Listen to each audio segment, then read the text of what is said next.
Жарқыраған қарбыз. Бірінші бөлім. Ағалы-інілі кафеге келіп, мәзірге қарап, өздеріне қажетті заттарды таңдап тұрған уақытта даяшы олардың сұлулығына тамсанып тұрады. Сол уақытта бас даяшы келіп, неге тұрсың, тапсырыс қабылда дейді. Даяшы неге тапсырыс бересіздер деп сұрайды. Сол уақытта ағалы-інілі үндемей күлімсіреп қарап, яғни інісі ағасына не тапсырыс бересің дегендей қарайды. Оны көрген бас даяшы ағылшын тілінде «Help me» деп сұрайды. Оны естпегендей ағалы-інілі тұрады. Сол уақытта даяшы бас даяшыға олар мүмкін ағылшын тілін түсінбейтін шығар деп айтады. Содан жапон тілін білетін даяшы сұрақ қойып тапсырыс қабылдайтын кезінде олар бір-бірімен тілімен сөйлесе бастайды. Бұны көрген даяшылар таң қалады. Тілімен сөйлесіп тұрған ағалы-ініліге бас даяшы қағазға жазып беруін өтінеді. Сол уақытта інісі қандай затты алатындарын дауыстап айтып сөйлей бастайды. Бұны көрген даяшылар таң қалады. Осылайша тапсырыс қабылданып, ағалы-інілі сыртқа шығып кетеді. Бұл жерде інісі ағасының құлағына наушникті кигізіп жатқанын көреміз. Оған ағасы қарсылық көрсетеді. Сол уақытта інісі айтады: «Сенің осылай наушник тағып жүргенің дұрыс» деп.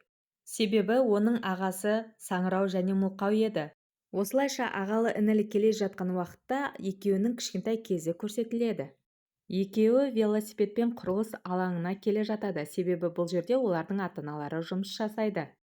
Олардың кішігірім кафесі бар, яғни сол жердегі құрылысшыларға тамақ пісіріп беретін.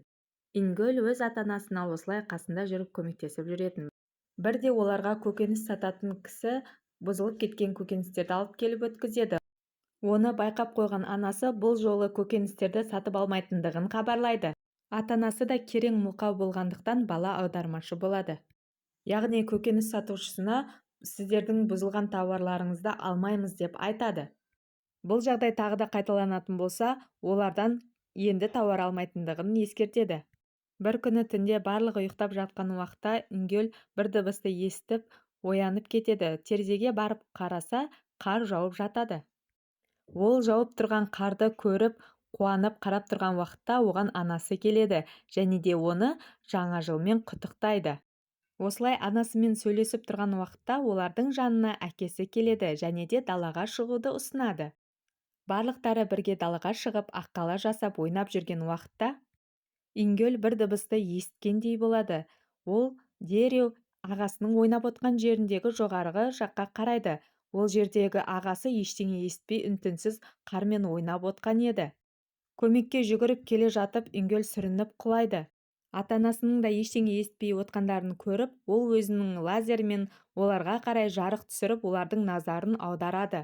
Ал бұл сәтте ағасы ештеңе естпей сол жерде ойнап отыр еді. Бұны байқаған әкесі көмекке жүгіріп, баласын құтқарып қалады.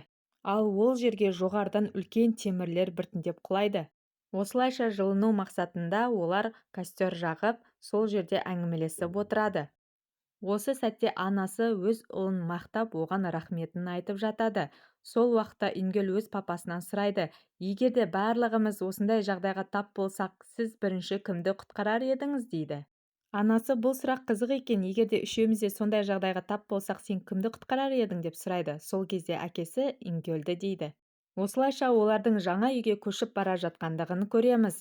Барлығы қуанышты. Сол уақытта үйдің иесі келіп, «Бұл үйді арнайы сіздер сияқты инвалидтерге бердім» деп айтады. Бұл сөздерді Ингөлден басқа ешкім естіпеген еді. Ол ата-анасына басқалай аударып береді. Содан үй иесі түсінбей қалады. Олар орналасып болғаннан кейін үй иесінің баласы оларға келеді және де Ингөлді серуендеуге шақырады. Оған ата-анасы келісімін беріп, Ингөл балалармен бірге серуенге шығып кетеді. Олар бір топ бала болып серуендеп жүрген кезде үй иесінің баласы «Мына жерге тоқтайық» деп айтады. Бұл жер гитара мен инструменттер сатылатын дүкен еді. Бұл жер қауіпті, кірмеу керек деп ескертеді. Сол кезде дүкеннің ішінен сатушы шығады. Оны көрген балалар қорқып қашып кетеді. Осылайша балалар компьютерный клубқа барып, ойын ойнап отырады. Сол сәтте Ингөлдің папасы звондап, үйге оралуын айтады. Ертесіне мектеп басталып, мұғалімдері бақылау жұмысы болатындығын айтады.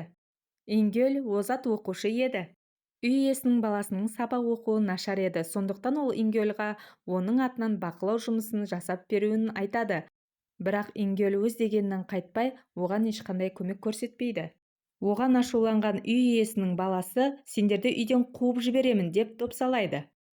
Мұны естіген Ингөл шарасыздықтан не істерін білмей жаңағы дүкеннің қасына барып отырады. Бір уақытта ол қатты жылай бастайды. Әуен тыңдап отырған және де гитараны жөндеп отырған ол жердің сатушысы оны байқап қояды да сыртқа шығып, оған ішке кіруін айтады. Оған келісіп, Ингөл ішке кіреді, бірақ кішкене қорқақтанып тұрады. Оны көрген сатушы, міне қара, менде ештеңе жоқ, мен қауіпсізбін деп айтады, және де оған какао қосылған жылы сүт беріп, онымен әңгімелесіп отырады. Сол уақытта Ингөл оған балалар үшін емес, музыканы тыңдап отырып жылағандығын айтқанда, сатушы таңғалады. Оның музыкаға жақын екендігін байқаған сатушы оған гитарамен ойнауды үйрете бастайды. Бірде Ингөл үй иесіне барып, жалға алушылардың құқығы жайында айта бастайды, яғни үйден ешкім шығарып жібере алмайтындығын түсінеді. Сонан соң ол өзінің бос уақытын гитара үйренуге арнайды. Осылай қыс мезгілі болады. Ингөл гитараны жақсы меңгеріп алады. Сосын гитараның басқа түрлерімен де ойнап үйрене бастайды. Осылай сатушы оған ескі плеер сыйлыққа беріп, сонан соң кездесеміз деп айтады. Ол оны алып үйге оралып келе жатқан уақытта үй иесінің баласы сыртта тоңып тұрғанын көріп, жемпірін шешіп береді. Ол баланы анасы жазалаған болатын. Ал Ингөлдің ата-анасы бір шаруалармен шығып кететіндіктен, оны үйде екінші баласымен қалдырып кетеді.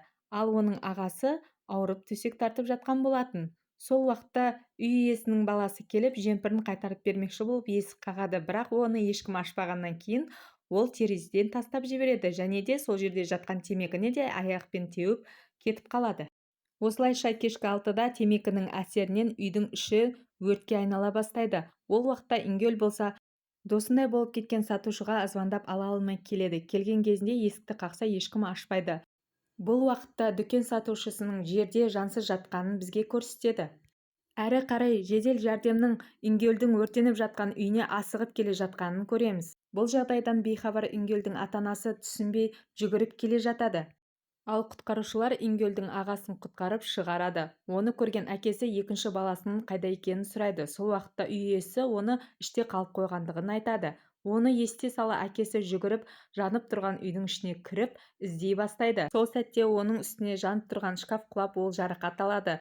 Өртті көрген Ингөл жүгіріп анасына келеді. Анасы болса оны әкесі іздеп жанып тұрған үйдің ішіне кіріп кеткендігін айтады. Сол уақытта Ингөл әкесінің айтқан сөздерін есіне алады. Әрине, сені бірінші құтқарам. Себебі сен барып маған көмектесетін адамды шақырып тауып келуші едің. Ингөл, сен біздің отбасымызды бар әлеммен байланыстыратын дауыссың. Сен періштесің. Түсінікті ме? Иә, түсінікті әке. Осы сөздерді есіне алған Ингөл еңіреп жылай бастайды. Сол сәтте құтқарушылар әкесін жанып тұрған үйден алып шығады. Оны көрген Ингөл әкесіне барып жылайды, ал әкесі болса ес-түссіз жатқан еді. Оны жедел жәрдеммен ауруханаға алып кетеді. Бұл уақытта сырттағы адамдар өрттің қалай пайда болғанын әңгімелеп тұрған болатын. Сол уақытта үй иесінің баласы өзінің не бүлдіргенін түсінеді, және де сол жерде бұтына жіберіп қояды. Ертесіне есін жиған әкесіне үй иесі келіп, үйді тезірек босатуларын айтады, және де депозиттің қайтарылмайтынын ескертеді. Бұл сөздерді Ингөл есіктің жанында жылап үнсіз тыңдап тұрады. Үй заттарын жинап кетейін деп жатқанда, Ингөл әкесіне мен қазір бір досымен қоштасып келейін деп айтып, жүгіріп кетеді. Оның айтып тұрған досы ол дүкен сатушысы еді, ал ол жерде қаралы хабарлама ілініп тұрған болатын. Оны көрген Ингөл жылай бастайды. Сол уақытта қасынан анасы мен бір қыз өтіп бара жатады, және ол қыз не үшін бұл жылап тұр деп түсінбей қарап өтіп кете береді.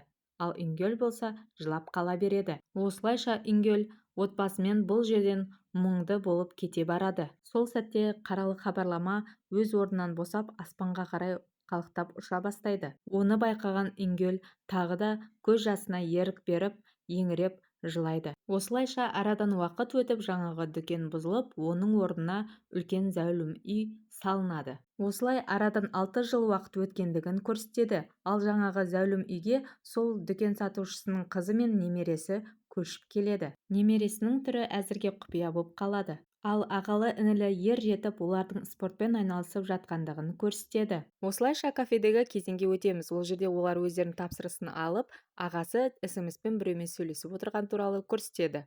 Сосын виолончельде ойнайтын осындай бір әдемі қызды көрсетеді. Ол өзінің достарымен балмұздақ жеуге келген болатын. Ал ол жердегі сатушы жігіт оны бір көргеннен ұнатып қалып, оған жақсы көріну үшін киімін ауыстырып келеді. Содан жаңағы қыз өзіне жейтін балмұздақ таңдап тұрған уақытта оған жігіт қандай әдемі екен деп қарап тамсанып тұрады. Осыдан жаңағы ағасы әңгімелесіп жүрген қыздың әдемі екенін ескертіп өтеді. Әрі қарай жаңағы қызға балмұздақты үлкен етіп салып беріп жатқанын көрсетеді.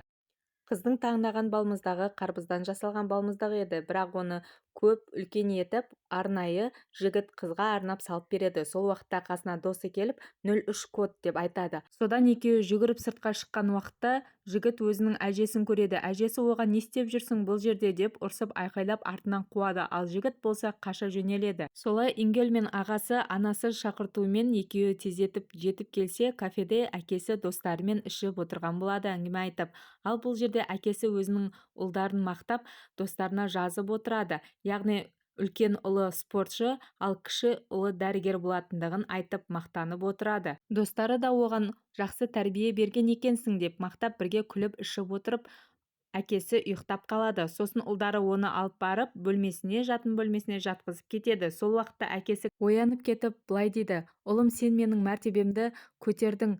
Мені 6 жыл бұрын ешкім менсінбейтін еді, бірақ сендердің арқаларыңда енді мені бәрі сыйлайды. Құдай мені есту қабілетінен айырғанмен де маған сендер сияқты ұл берді" деп рахметін айтады. Ингель әлі мектеп оқушысы еді. Ол емтиханға дайындалып отқан уақытта есіне оған досы берген сыйлық есіне түседі. Және де оның айтқан сөздерін есіне алады. "Сен саңыраулар мен ести алатын адамдардың арасындағы байланыссың, сен осындай керемет жансың" деп айтқан болатын.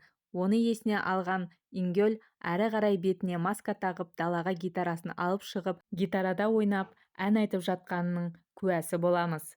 Осылайша бірінші бөлім аяқталады. Каналға тіркеліп лайк басуды ұмытпаңыздар. Келесі кездескенше.